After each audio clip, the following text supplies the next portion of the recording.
Hey guys, how's it going? You know how much I love Crump, so I just couldn't resist this video. It was they put it up April 4th, and it was put up by Circle 10 Media, CTM. And I don't have anything against those people. They're cool, but they're not the mainstream media, and you won't hear about them much. But I did notice that throughout a lot of the videos that I've been monitoring, I've been looking at about Crump, it seemed to me that he had really hoodwinked the media, got them to believe things that didn't exist.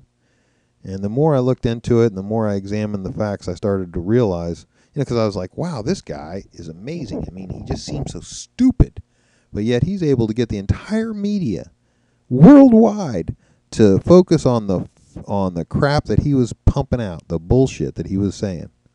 So I was like, man, that's weird. So last night I was looking through a lot of videos of him, and this morning again, and I started noticing that in reality, it's not him. He just happened to be a prop for the media. The media had been looking for this case. They wanted this case because what they want, and you can argue against it if you like, but the media is anti-gun, and the gun laws have been moving in the direction of conservatives and more gun rights and right to carry and right to uh, use your firearm, self-defense, stand your ground laws are more popular now than they ever were. So obviously the media has a dog in this fight. They want to stop the proliferation of guns. We know that. There's no, you don't have to be a rocket scientist to figure that out. But I was just trying to figure out what it is about Crump in this thing. And the more I watched and the more I listened, the more I found that Crump is just a pawn. He's not that. He's not that wise. He's just being used. In fact, I believe that this is in the long run is going to hurt him. I can't imagine him getting any good cases in the future. I certainly wouldn't hire a guy like that, and especially after all this negativity that he's stirred. And he's talking about others stirring negativity about Trayvon, and we're going to see that here in a second because that's his point, that the media has been pointing at Trayvon in a negative light. Well, if you consider the idea that Trayvon might have smoked a little dope, or that Trayvon got kicked out of school, or that he wrote WTF on a locker, or that he was caught with jewelry and a burglary tool and stuff like that as evidence that he's a bad kid. I would disagree. I mean, yeah, the burglary tools maybe, the the pot and the other stuff. The WTF on the blockers. Nah, I mean, most a whole bunch of kids have tried the herb, and a whole bunch of kids have written on the mark on lockers. So no. Now the thought that he might have been a burglar, that would definitely come into question, because that's why George was suspicious of him. And of course we would question that. And that's not negative light, that's reality. We would look at that. We would say, well, let's see. Has he ever been convicted of a crime of breaking into houses? Because if that were the truth, then we would want to look at that. Well, we don't have that evidence, but we do have the evidence that the school checked his backpack, and they found the burglary tool, which was an oversized screwdriver that had been sharpened so you could jimmy doors open. The only reason you would ever need a oversized screwdriver with sharpened edges would be so that you can jimmy doors. That's what they're for. But then inside the same backpack, he had women's jewelry, which, I don't know. Why would a 17-year-old kid be walking around with woman's jewelry? What would be the point of that?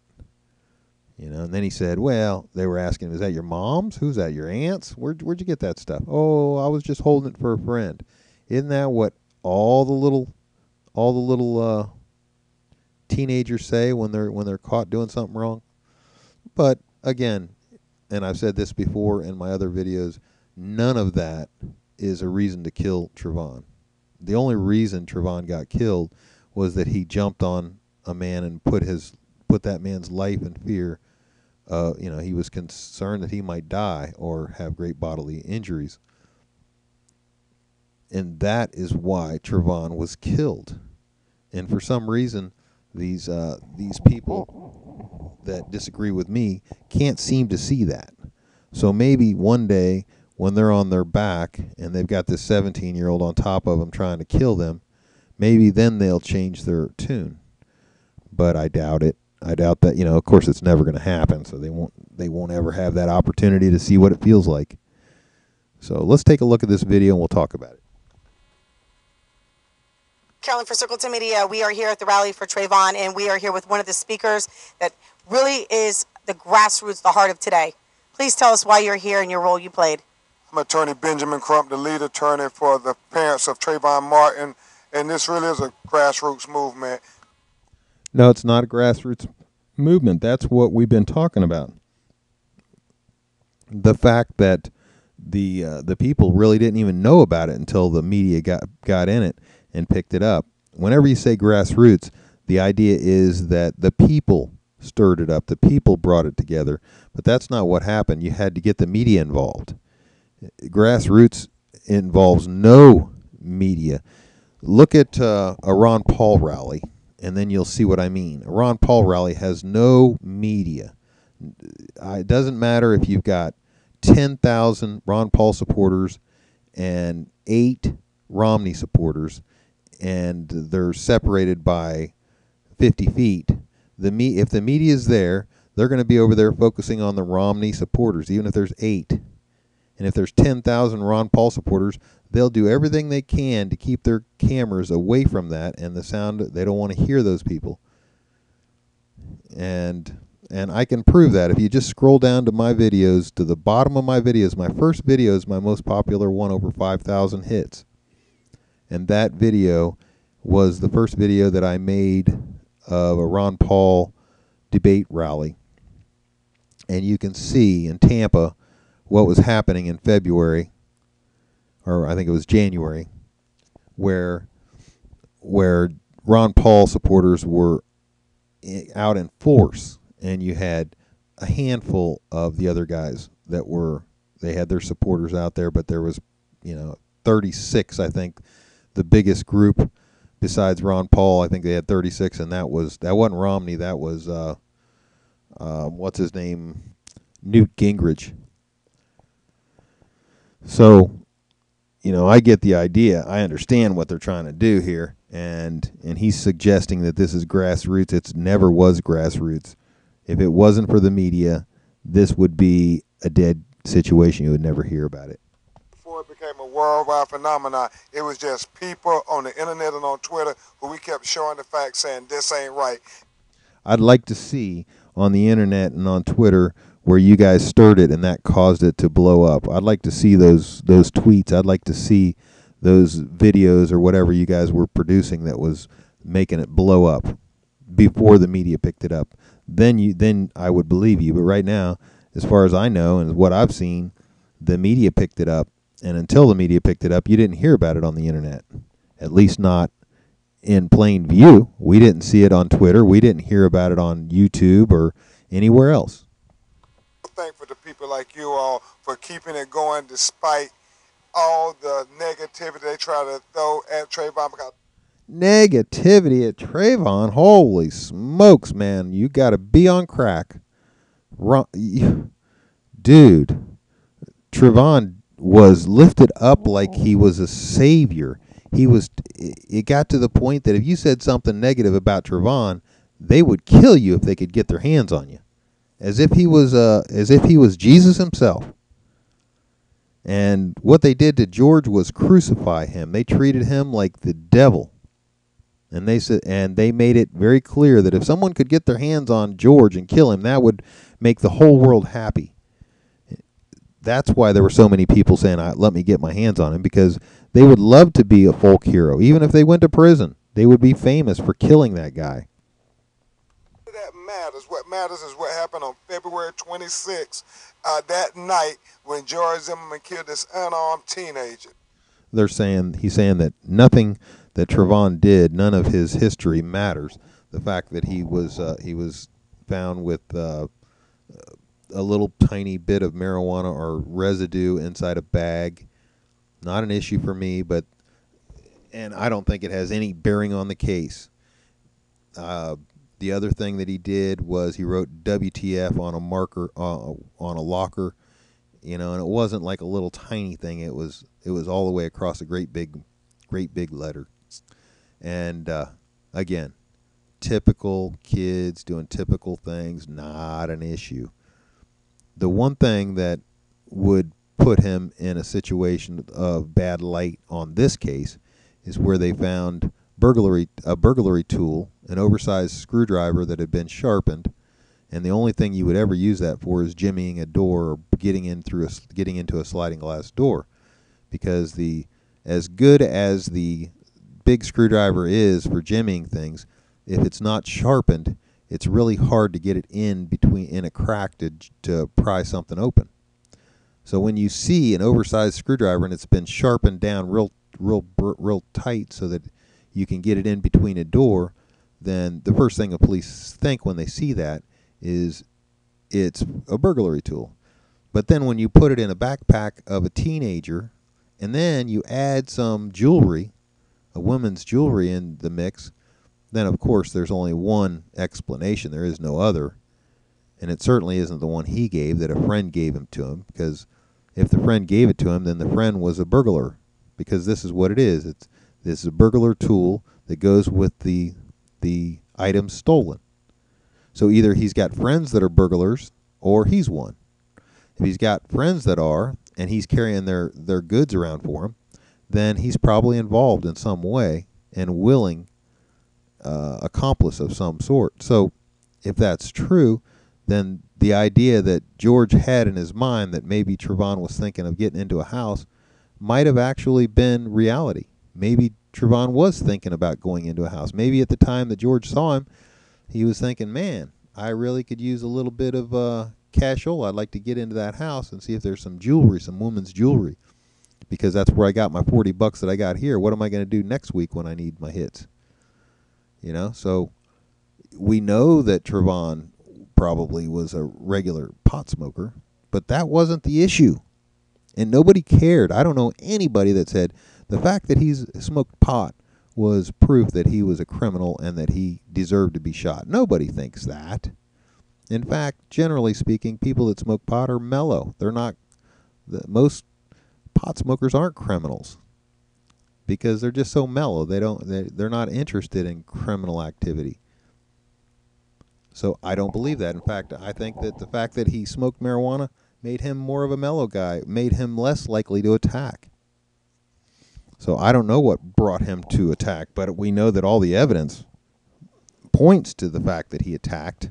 There is no other evidence. There's no evidence that suggests George attacked. None. We can't even find a single strip of evidence for that. So these people keep talking about it like there's some sort of, they keep saying, well, Trayvon was hunted down. He was chased down. Well, we know better than that. Trayvon, when George got out of the car, Trayvon had quite a head start. Trayvon was way faster, long legs, athletic type, football player. He knows how to outrun George. Then, nearly 4 minutes from the time that Trayvon takes that corner and hauls ass down towards his house, he comes back. Either he hides somewhere or he comes back. Well, Dee Dee tells us he's breathing hard, so that tells us that he didn't hide somewhere. He actually ran. He was running the whole time. He ran all the way down to his house. And then his dad's girlfriend sees him on the patio. Dee Dee tells us in her statement that Trayvon said that he was right by his house and that he wasn't going to run anymore. But if you look at the map, you can see where his body was very far from his house and much closer to the truck. In fact, it was just feet away from where George last saw him running 4 minutes earlier. So we know that Trayvon came back. There is no doubt about that. and no jury would have a doubt about that.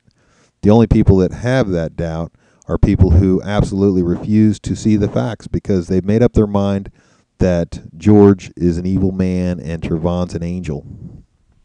It's one of those situations that the whole world is saying that ain't right. People in London doing Hillary rallies, people in Canada, people in Mexico. But I would hope that Mr. Trump would, or Mr. Benjamin Crump would realize that all those people were fooled and tricked by your lies and the lies of the media. That once all the evidence started coming out, those rallies have died down. Where are all these Trayvon Martin rallies now? Now that we know that, now that we have the pictures of George's busted up head and broken nose and black eyes and blood all over his face and in his mustache, now that we have all that, guess what? The rallies have died down worldwide because you guys were lying. And this was one of the things I wanted to talk about, the fact that the media had lied and twisted the facts, and whether or not George, or whether or not Mr. Crump was the guy that led them astray, or whether they used him as a pawn. I think they used him as a pawn. He came along, and they thought he's the perfect guy to come out here and spread all these lies. And the media doesn't have to lie. They don't have to come out here and lie about it. They can just get him to come and lie. And then they can say, ooh, boy, that just sounds terrible, even though they know better. They knew the media had access to those pictures, and they knew that they didn't want to show them. Crump had access to those pictures, and he didn't want to show them. He didn't want to talk about them. In fact, he lied. He said they didn't exist, that there was no injuries. We know better. In Colombia, people in Paris, and the whole world is watching. What message do we send out to the world if he's not at least arrested for killing this unarmed kid? Well, if he wasn't arrested, the message would have been that if you assault somebody and they have to kill you to defend their life, that's the way it is. If you come to Florida, don't come here planning on assaulting people. That's the message we were going to tell the world. But for some reason, they decided to ignore the police department and all their good investigative work that we now know is excellent and perfect. And the same, they ignored the DA's office and all their excellent investigative work and the fact that they were right on the money and that they were not racist or anything else that they were claimed to be by the media and by Mr. Crump. No. Basically, what we've learned so far is that the media lies and twists the facts, and now we can no longer trust the media. So anything that you hear on the news tonight, you have to go out and verify it. If you can't independently verify what you heard on the news, you have to ignore it, or you have to assume that it's half-truths and half-false, and it's twisted in a way that makes their agenda work. So if it's got to do with guns, then they're obviously gonna twist it in a way that fits their agenda. Amen. Thank you so much. Please tell anyone if they want to donate money or be a part of this, how can they find you? How can they reach you? So they've got a web page so that they can collect money, and they were doing this back on April 4th, asking for money. And what was funny is they came out and started throwing a fit because George was collecting money. You know what pissed him off? It wasn't that George was collecting the money. It was that he was getting a lot more than Trayvon's family. You know, people vote with their money. People stand up and say enough with their money. It's like Ron Paul would get millions of dollars in a money bomb because the people stood up and said, we're sick of politics as usual. We're sick of the Republican, Democrat, the conservative, liberal arguments that always try to divide people and keep the government in power defending us from one another. It's sad. We as a people need to come together and say, that's it. We're done with it. We're not going to put up with it anymore. You know, that's it. But we refuse. Why? Because when we get into an election like this and we get close, everybody has to vote for the lesser of two evils because the media only allows the two evils to be heard. The media has blocked everybody else. Anyone else that wants to become president is not allowed to be heard. And the media has a monopoly on the discourse in America. So my video today is about the media more than it is about Trayvon, more than it is about Crump. It's about the media, the fact that we have been duped, and now the media has a monopoly. We can't get honest information. We can't have honest debates as long as we have a lying media. So we need to, as an American people, stand up and say, that's it. Enough is enough. Media, you're going down. From now on, anything you say, you can and will be held responsible. We're not going to let you just get out there and say whatever you want and make a bunch of lies and ruin people's lives. I guarantee you, when this thing's all over, the media is going to be paying a huge amount of money for their lies and what they did to George and his family, because they will never be able to work again. They won't be able to walk the streets, and it's all because of the media. It's not this Crump guy, because he's just a peon. He has no power, and if the media didn't pump it, he would be nothing. He would have no power at all. Anyway, good talking to you guys.